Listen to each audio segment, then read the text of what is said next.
nggak mudah tapi simple. Kenapa simple? Karena Tech Indonesia itu bukan media mainstream, jadi kita nggak punya ratusan atau puluhan juta pembaca.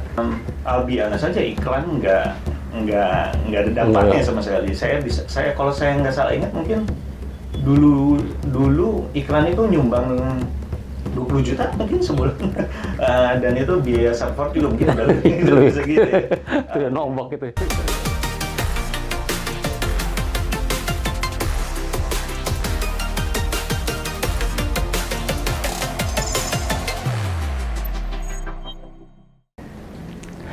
Halo rekan-rekan, berjumpa lagi dengan saya Wisnu Nugroho di acara podcast CIO Insight. Sebagai informasi, CIO Insight adalah platform yang mencoba untuk mengangkat perspektif para IT leaders perusahaan Indonesia dalam menanggapi isu dan juga tren teknologi terkini. Di podcast kali ini kita akan berbicara dengan Mas Henry Salim, Product Director dari Tech in Asia Indonesia. Mungkin kita semua tahu, Tech in Asia adalah digital media yang fokus membahas perkembangan teknologi di Asia, termasuk Indonesia, dan Tech in Asia terlibat sangat intens dalam industri startup di Indonesia. Jadi di sesi diskusi kali ini kita akan berbicara tentang industri media, juga industri startup Indonesia, dan juga nanti ada AI. Mas Henry, terima kasih atas kesediaannya menjadi narasumber di CIO Insight kali ini. Sama-sama, Mas. Apa kabar nih, Mas? Lagi sibuk apa saat ini? Sekarang kita lagi sibuk mengenai integrating AI lah ya, nggak jauh-jauh itu lagi jadi buzzword banget kan ya belakangan ini. Yeah. Jadi kita lagi lihat bagaimana AI itu bisa meleverage salah satunya adalah output kita, baik itu dalam hal quantity dan juga kualitas gitu. Oke, Mas, mungkin saya udah mengamati Tech in Asia dari dulu ketika saya masih di industri media, kemudian juga Mas ini juga sering mendengar namanya. Tapi mungkin kita kenalan dulu, Mas. Kira-kira perjalanan karirnya sampai ke jadi tadi Product Director dari Tech in Asia Indonesia, kira-kira seperti apa perjalanan karir selama ini? Ya sebetulnya simpel ya, cuman saya udah lama aja di Tech in Asia, jadi sebenarnya sangat singkat sekali. Jadi basically dulu sekitar 10 sampai 11 atau 12 tahun yang lalu saya lupa. Saya kebetulan punya startup sendiri, saya kembangin sama partner saya, media juga, ngebahas tentang game, namanya Game Saku. Setelah 1 atau 2 tahun, pada dasarnya kita diakuisisi oleh Tech in Asia. Nah, sejak diakuisisi, saya juga masuk ke Tech in Asia, dan selama 11 tahun terakhir itu ya saya masih di Tech in Asia sekarang ini. Jadi, role saya di Tech in Asia sih awalnya masuk sebagai editor-in-chief, lalu kemudian jadi lead untuk country Indonesianya, bisnis kita, and then baru sekitar tahun lalu saya memutuskan untuk kita mau meng-hire managing director baru ngegantiin saya, dan kita akhirnya welcome Nofrizal di tahun lalu gantiin saya. Gitu. Nah, kalau saya sendiri belakangan ini saya fokusnya lebih kepada ke product and information technology lah ya, lebih kepada apa yang kita bisa implement di Tech in Asia. Gitu. Berarti tanggung jawab Mas saat ini adalah mengurus semua operasional dari Tech in Asia di Indonesia? Ya mungkin kita bisa sebut setengahnya lah ya. Saya lebih fokus ke bareng Iqbal, our editor-in-chief, kita tuh fokus ke si medianya. Gitu. Jadi satu, saya bantu untuk bagaimana media ini bisa berkembang, tapi mungkin yang lebih penting adalah bagaimana bisa ngejawab pertanyaan-pertanyaan user kita. Terus juga in terms of the company, saya juga bantu di penerapan teknologinya lah ya secara umum gitu. Ya. Oke, mungkin kita bicara soal industri media nih, Mas. Ini kan industri media sebenarnya saat ini berada dalam kondisi yang mungkin lumayan berat gitu ya. Iklan dan juga kemudian pemasukan dari iklan juga mungkin semakin besar, tapi kan pemain semakin banyak dan segala macam. Dan saya ingat banget Tech in Asia mungkin salah satu pionir tuh yang memulai untuk artikel berbayar, artikel berlangganan. Jadi user yang membaca artikel dari Tech in Asia itu menjadi langganan segala macam. Itu kan untuk bisnis model yang mungkin di luar sana udah biasa, tapi di Indonesia lumayan baru waktu itu. Betul. Bisa gambarkan nggak sih, Mas, kira-kira apa tuh the way of think waktu itu gitu sehingga berani untuk masuk ke segmen atau ke sebuah bisnis model yang relatif baru? Oke. Kalau ngelihat ke belakang sih saya rasa itu sebuah keputusan yang relatively simple ya. Nggak mudah tapi simple. Kenapa simple? Karena Tech-Indonesia itu bukan media mainstream, jadi kita nggak punya ratusan atau puluhan juta pembaca. Pembaca kita itu very niche sekali. Jadi pada masa itu, albiana saja iklan nggak ada dampaknya sama sekali. Kalau saya nggak salah ingat mungkin dulu iklan itu nyumbang 20 juta mungkin sebulan. Dan itu biaya server juga mungkin udah lebih segitu ya. Itu nombok gitu. Betul. Jadi bagi kita di masa itu tuh nggak masuk akal dan masalahnya kan begini ya, kalau 100 juta itu kan artinya kita harus either punya 5 kali user lebih besar or page view kita lebih banyak 5 kali lipat. Page view lebih banyak 5 kali lipat ya mungkin bisa diakali dengan cara iklannya 5 kali lebih banyak atau page-nya kita bagi 2 atau bagi 4 gitu ya. Tapi ngelihat kepada siapa target market kita, hal-hal itu tuh nggak masuk akal gitu. Jadi kayak contohnya gini, salah satu yang kita jaga dari dulu adalah hampir 70% dari user kita itu C-level. Saya nggak bisa bayangin C-level mau ngeklik 3 halaman ke depan, mereka akan kesal sendiri. Jadi pada masa itu masuk akal untuk bikin langganan, right, dengan melihat demografiknya. Dan I think kita juga sebagai startup pada masa itu, dan sekarang juga kita masih culture-nya very startup banget, kita punya appetite terhadap risk itu kan cukup tinggi ya, jadi kayak ngelihat sesuatu hal yang baru itu sangat menarik. Tapi dulu tuh bukan masalah, oh itu baru adopsi kan, tapi lebih kepada unit ekonomiknya yang kita lihat. Contohnya kayak, untuk satu orang bisa baca sebuah artikel, kan Mas tahu sendiri proses di belakangnya panjang ya, ada editor, ada engineering-nya, bahkan ada HR-nya di belakangnya, karena editor sama writer ini siapa yang ngurusin gitu kan. Nah ketika kita coba hitung itu semua, satu user untuk bisa baca itu tuh menghabiskan resource yang cukup besar lah ya, dan nggak mungkin kita bisa berkompetisi sama yang gede-gede untuk ngerebut eyeball, udah gitu making money from iklan. Jadi pada masa itu sebetulnya sangat simple gitu ya, sangat simple. Tapi kita juga punya ketakutan bahwa kalau nggak works gimana. Tapi kita rasa kalau nggak works kita akan tahu nanti dan kita akan take decision lagi nanti, ketimbang status quo yang waktu itu kita hadapin adalah gimana nih caranya kita sustain gitu. Jadi kita ambil sesuatu yang penuh risk sesuai dengan appetite kita, dan pada saat itu tim juga mendukung ya, karena mereka juga pengen coba sesuatu yang baru gitu. Karena dengan berlangganan kita deliver janji baru kan, bahwa yang kamu bayar itu akan setanding dengan apa yang kamu dapatin, worth it lah ya ketika orang itu. Betul gitu. Jadi itu dianggap sebagai challenge buat para writer-writer kita. Oke. Nah, dan itu resiko yang risk takingnya itu berhasil dong, karena ya, saya tahu Tech-Indonesia saat ini juga establish sebagai sebuah media itu. Bisa ada gambarkan metrik-metrik yang mungkin menggambarkan bahwa oh ternyata model bisnis berlangganan, media berlangganan itu ternyata works itu. Ada metrik-metrik yang mungkin bisa di-sharing gitu? Oke. Mungkin saya nggak bisa sharing terlalu detail lah ya. Cuman kalau saya 100% honest, dan memang harus 100% honest, adalah kalau kita pandang subscription sebagai sebuah bisnis sendiri dan itu di running oleh beberapa orang, saya bisa lihat bahwa itu sebuah model yang sustainable. Tapi kalau di running oleh let's say 30 orang, saya akan bilang itu sebuah model yang masih tough untuk sekarang, right? Masih tough.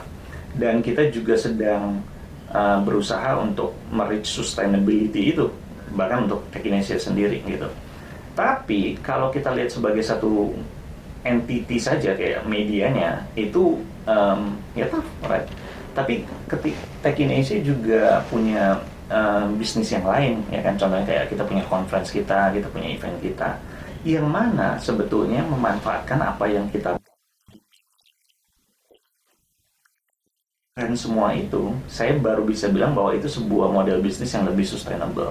Nah, masalahnya adalah terkadang yang kita harus amatin adalah orang-orang yang kita tarik lewat medianya itu tuh sinkron nggak dengan event yang kita lakuin gitu. Jadi kalau misalkan kita narik orang-orang yang tidak bisa datang ke event kita, di situ kan ada mismatch ya. Jadi media narik orang yang kayak gimana, eventnya butuh orang yang kayak gimana, di situ ada diskoneksi. Nah, itu menurut saya adalah sesuatu yang mungkin nggak akan works. Yang akan works adalah si company-nya narik orang yang mereka mau dan produk-produknya bukan menggunakan ya, tapi lebih kepada men-tap orang-orang yang kita tarik yang sama itu gitu. ya, orang yang Nah, sama. sinergi itulah yang membuat si bisnisnya menurut saya bakal bisa lebih sustainable sih.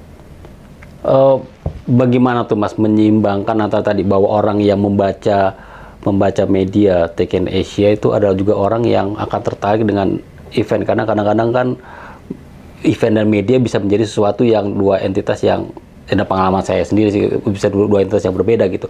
Supaya itu sinergi gitu, apakah emang kontennya itu harus kuat dan juga setara, dan juga ketika konten itu ditarik ke sebuah event itu sebuah benang merahnya ada, atau seperti apa mensinergikan dua jenis audiens seperti itu? Exactly seperti yang Mas bilang. Karena kalau kita ngomongin kayak quote and quote godaan gitu ya untuk membahas sesuatu yang mungkin ketika kita tes page view-nya gede, tapi begitu kita cari tahu siapa orang di belakangnya yang lihat itu, dan kita nggak bisa membayangkan bagaimana ya kita meng-engage orang-orang itu di luar dari websitenya, maka di titik itu menurut saya balance-nya udah hilang. Jadi salah satu contoh yang pernah kita lakuin dan testing juga, kebetulan kita pernah bikin berita yang ngebahas mainstream salah satu transportasi yang very common. Ternyata di situ tuh engagementnya sangat tinggi sekali gitu.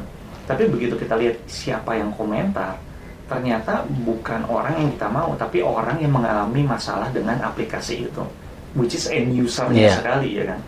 Nah, jadi itu membuat kita bertanya, haruskah kita lakuin lagi kayak besok atau lusa ketika ini terjadi? Dan jawabannya adalah ya tidak gitu, karena orang yang tertariknya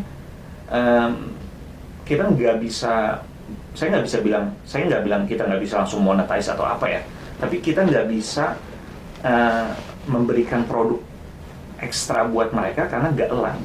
Jadi betul semuanya harus dijaga very very align dan menghindari sesuatu yang godaan tadi yang datang dalam bentuk tapi page-nya gede, tapi usernya banyak, tapi engagement di situ tinggi. Iya, tapi karena kita pernah punya cerita Mas, jadi kita itu pernah, jadi tadi saya kan join dari startup itu ngebahas tentang games, bukan tentang bisnis, tentang games.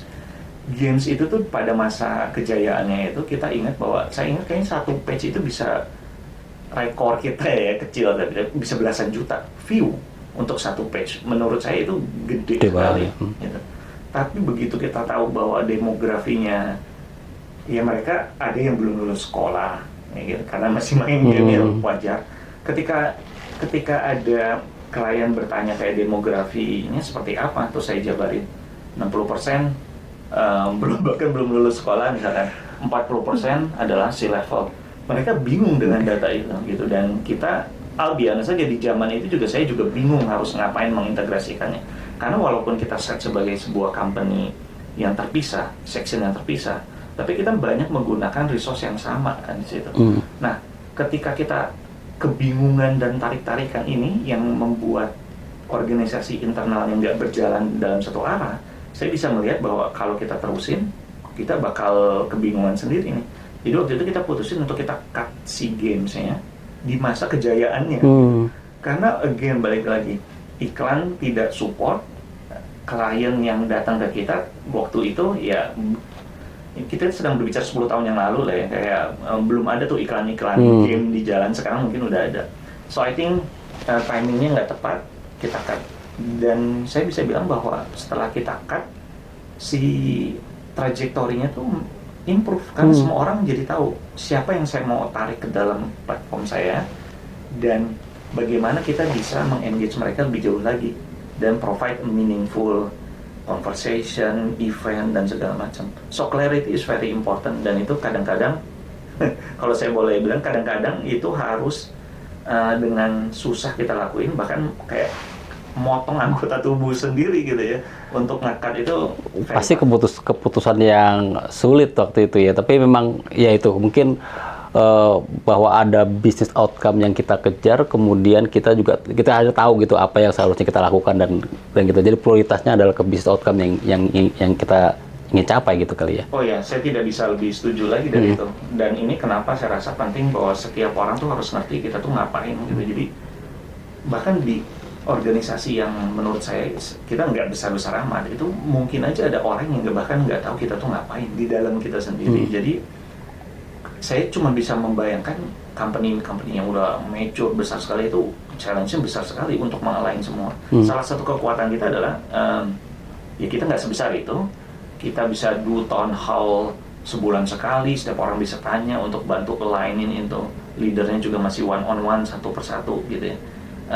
Ya itu kekuatan kita. Tapi challenge selanjutnya adalah kalau seiring kita tambah gede, gimana cara itu tetap oh iya ya, oke tetap gede tapi tetap agile itu. Betul. Itu udah tantangan tersendiri gitu ya. Nah mungkin sekarang kita ngomongin soal teknologinya nih Mas. Maksudnya kan sebagai media yang ngomongin teknologi, mungkin perspektif Anda dan tim itu kan sangat luas terhadap teknologi gitu ya, dan banyak hal di luar sana yang teknologi yang mungkin menarik untuk kita coba. Tapi bagaimana tuh Mas untuk mengalign dengan bisnis, karena bagaimanapun kan bisnis ada keterbatasannya gitu ya, entah terkait modal, entah terkait sumber daya dan segala macam. Pertanyaan saya mungkin lebih kepada bagaimana mengalign antara inovasi yang ada di luar sana, inovasi bukan teknologi yang di luar sana dengan kepentingan bisnis. Sama ini gimana strateginya? Oke, I think itu pertanyaan yang bagus sekali, tapi jawabnya juga susah. Tapi mungkin saya bilang gini kali, saya nyuri ini dari salah satu profesor Harvard. Dia itu salah satu, namanya kalau nggak salah Clayton Christensen. Dia salah satu penulis yang cukup well known lah di dunia bisnis. Dia bilang gini, kalau untuk bisnis tuh kita bagi dua. Satu, sustaining innovation. Sustaining innovation itu adalah sesuatu yang membantu company tetap survive dan tambah baik, tapi ya pelan-pelan naik ke atas gitu ya. Di sebelah kiri itu ada disruption innovation, jadi inovasi yang akan mendisrupt giants itu. Dan salah satu contoh yang dia kasih adalah sebetulnya Netflix gitu ya. Jadi Netflix itu dipandang sebagai disruption innovation kepada blockbuster company gede yang waktu itu masih ada, sekarang udah tinggal nama gitu. Nah, menurut saya pertanyaan itu menarik karena gini, bagi perusahaan-perusahaan yang let's say udah ada sekitar 4 atau 5 tahun, mereka akan cenderung melakukan sustaining innovation ya. Contohnya kayak bagaimana kita bisa membuat produk kita lebih baik lagi, turunin harganya, kualitasnya naik. Dan itu mereka lakukan sedikit demi sedikit, dan kalau mereka presentasi ke BOD, chart mereka itu menunjukkan hal itu gitu ya. Dan itu kan akan di reward baik. Contohnya kenaikan harga saham itu kan berupa reward ya bagi company-nya bahwa kita dalam trajektori yang benar nih menuju ke atas. Tapi seiring mereka terus ngabisin resource di situ, mereka nggak melihat yang di sebelah kiri, which is disruption innovation. Contohnya kayak yang si Blockbuster. Blockbuster itu company gede sekali. Waktu awal-awal Netflix ada, mereka memandang kayak siapa yang mau sewa DVD. Pada saat itu kan pakainya VHS ya kalau saya nggak salah. Terus juga koleksi Netflix tuh nggak terbaru, yang jadul-jadul.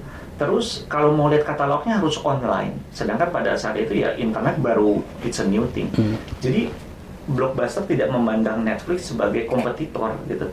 Tapi yang mereka tidak sadar adalah si Netflix lama-lama naik secara cepat di segmen pasar yang mereka tuju. Mereka langsung menguasai dari 0 ke 100 itu dengan cukup cepat gitu. Karena memang pangsa pasarnya kecil gitu ya, orang-orang yang beli, yang punya DVD, which is juga barang baru, orang-orang yang juga harus punya internet dan segala macam. Tapi begitu itu mulai diadopsi, pasar di atasnya yang gede mulai melirik ke bawahnya kan. Nah, balik lagi ke pertanyaannya, di kita itu tuh kita cenderung baginya kedua. Jadi ada satu tim yang fokusnya ke sustaining innovation. Jadi proses kita harus selalu sedikit demi sedikit naik, tapi ada satu tim juga yang sifatnya harus mendisrupt bahkan produk kita sendiri gitu. Saya takutnya kita ke disrupt dan kita nggak sadar. Karena memang disruption itu salah satu cirinya adalah kita nggak menganggap pesaing itu penting karena produk mereka tuh belum cukup untuk menandingi kita. Tapi seiring mereka keadopsi dengan cepat, kita sudah biasanya dalam posisi yang terlambat. Jadi, I think ini juga sebuah, menurut saya sih wake up call juga ya buat kita sendiri. 5 tahun terakhir ngapain aja? Sustaining innovation terus semua. Tapi disruption innovation-nya lupa gitu. Dan sebelum saya sadar, orang udah mendisrupt saya dan mungkin nggak ada yang bisa saya lakuin di situ. Jadi yang dilakukan sekarang itu ada 2 tim lah ya, ada 2 yang mempertahankan apa yang ada, sama kemudian yang mencari-cari sesuatu yang akan mendisrupt, dan kemudian kalaupun memang itu terjadi disruption ya setidaknya teman sendiri kira-kira seperti itu ya. betul. Teman sendiri dan ya udah timnya bisa kita ubah gitu kan, daripada orang lain. Iya.